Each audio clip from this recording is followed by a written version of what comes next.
Irmãos e irmãs, nós estamos nessa caminhada quaresmal e esse retiro que a igreja todos os anos nos oferece com possibilidade para que a gente possa preparar bem o nosso coração para celebrar a Páscoa do Senhor.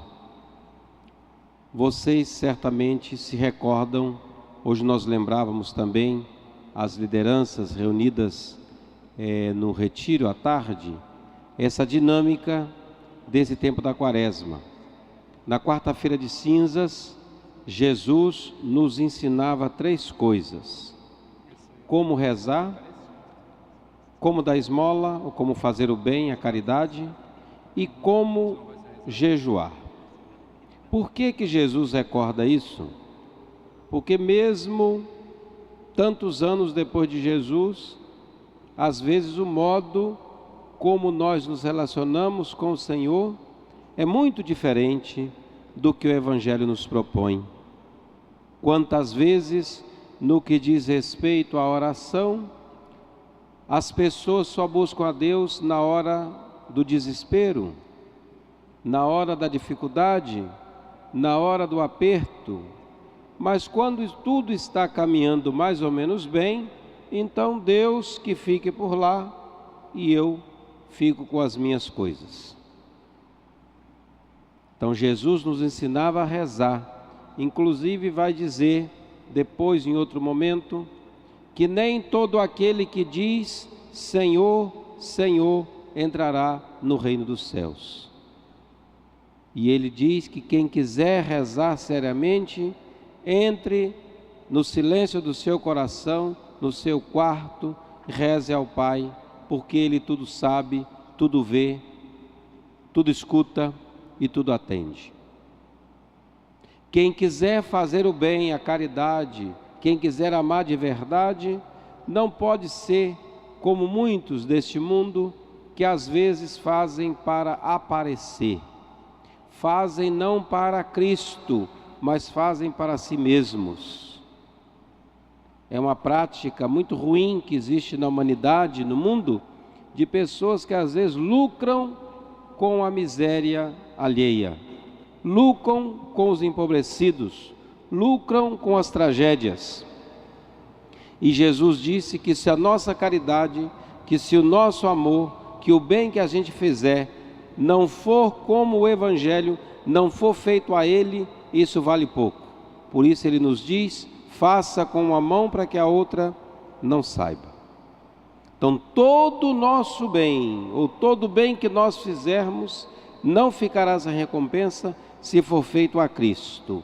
E ele recorda depois, como é esse fazer a Ele. Eu estava com fome, você me deu de comer.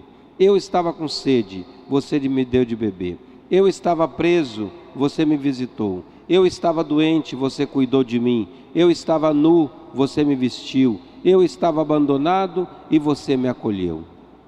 Então, se depois a gente se deixar enganar, ou a gente se colocar diante de Deus e dizer, Senhor, mas quando foi que eu não fiz isso?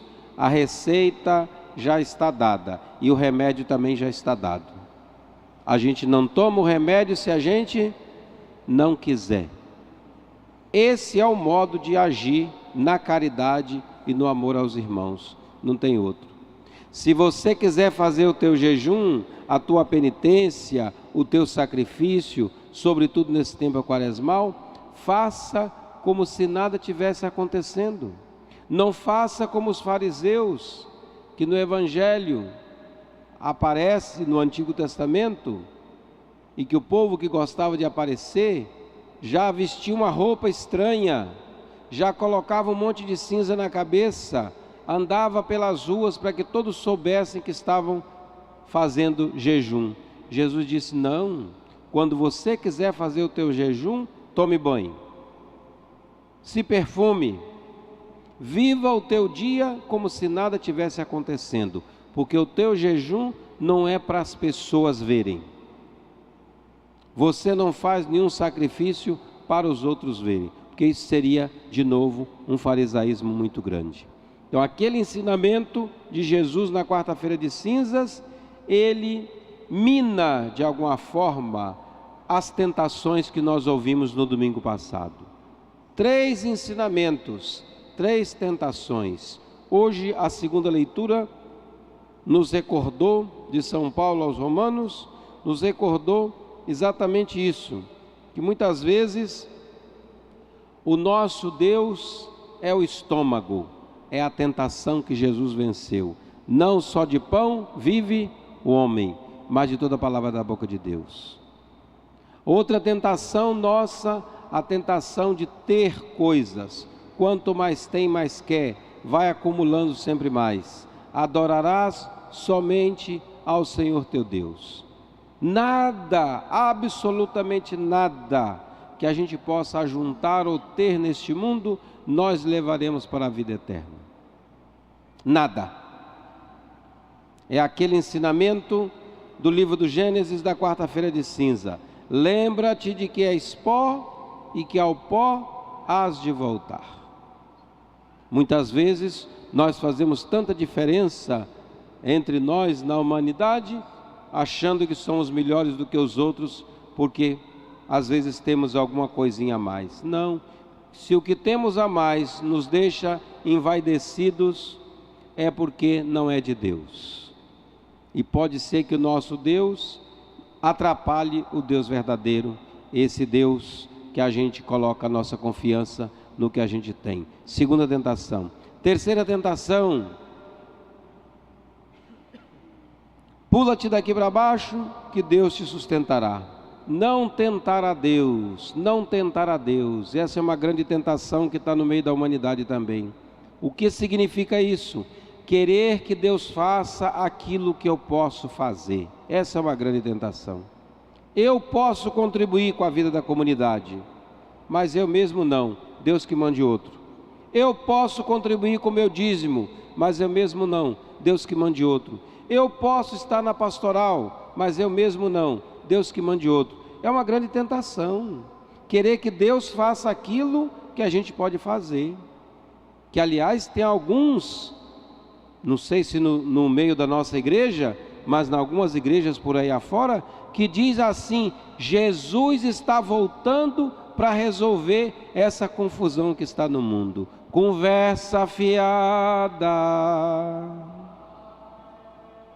Olha, tem até um que responde amém, beleza. Não, Jesus não vai voltar para resolver o problema da humanidade, não. Ou a gente toma um pouquinho de vergonha na nossa cara, né?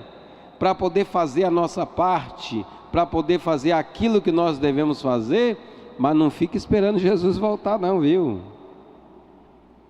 Se nós somos constituídos cristãos, batizados, crismados, membros do corpo de Cristo, é para ajudar, como eu dizia hoje à tarde, nós somos servidores da missão de Cristo, todos nós. Todo batizado é um servidor da missão de Cristo. Dos adolescentes da infância missionária, ao mais velho ou à mais velha que tiver no meio de nós, todos nós somos servidores da missão de Cristo. Senão não vale a pena. Vencidas as tentações, nós podemos subir a montanha com Jesus.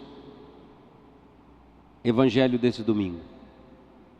Como Tiago, como João, como Pedro, nós também queremos subir a montanha com Jesus. Mas só faz isso quem vence em si as tentações. E aquele que contempla Jesus transfigurado na montanha é capaz também de deixar transfigurar a sua própria vida. Por isso que os discípulos contemplam no alto da montanha, veem inclusive 3 personagens, veem Jesus, veem Moisés, veem Elias, e percebem que o próprio Jesus está transfigurado. O que significa isso? Está com um novo rosto, uma nova figura. O texto diz que as roupas de Jesus brilhavam, uma luz diferente saía de Jesus, e nessa nuvem eles contemplam Elias e Moisés. Quem são Elias e Moisés? Elias é a síntese, o resumo de todo o profetismo antigo. Tanto que lá no livro dos Reis, vocês poderão conferir depois em casa, diz que Elias não morreu. É o único dos profetas que o profetismo diz que não morreu. Diz que Elias foi levado num carro de fogo para o céu. Um outro modo de dizer que morreu, né?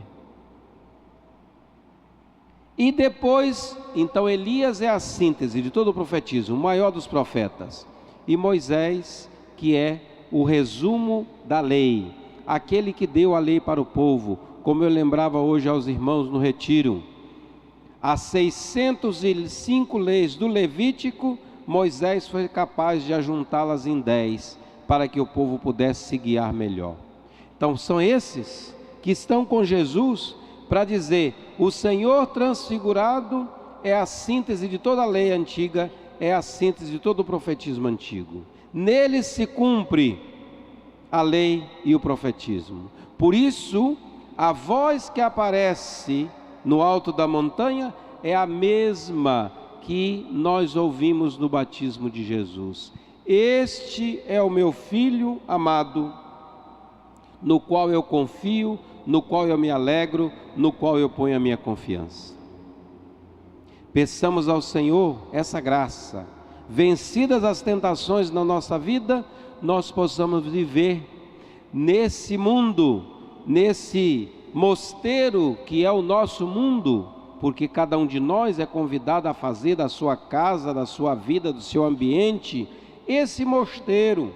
Não é só a igreja que a gente vem celebrar, mas rezar mais, ser mais feliz, agradecer mais, para que o Senhor transfigurado possa também transfigurar a nossa vida, a nossa experiência, e nós possamos não só contemplá-lo na montanha, mas como os discípulos, servi-lo. Porque foi isso que Jesus disse para Pedro. Pedro disse: Jesus, aqui está tão bom, vamos fazer 3 tendas. Uma para ti, outra para Moisés e para Elias. Jesus vai dizer: Pedro, teimoso, o lugar da missão não é aqui na montanha, o lugar da missão é na planície. Voltemos para o lugar da missão. Peçamos essa graça ao Senhor, que vivendo nessa planície que é a humanidade, nós também possamos encontrar pequenos espaços de montanhas, para encontrar o Senhor transfigurado, que transfigura a nossa vida e nosso coração, e servi-lo melhor nos nossos irmãos e irmãs. Louvado seja nosso Senhor Jesus Cristo. Para sempre seja louvado.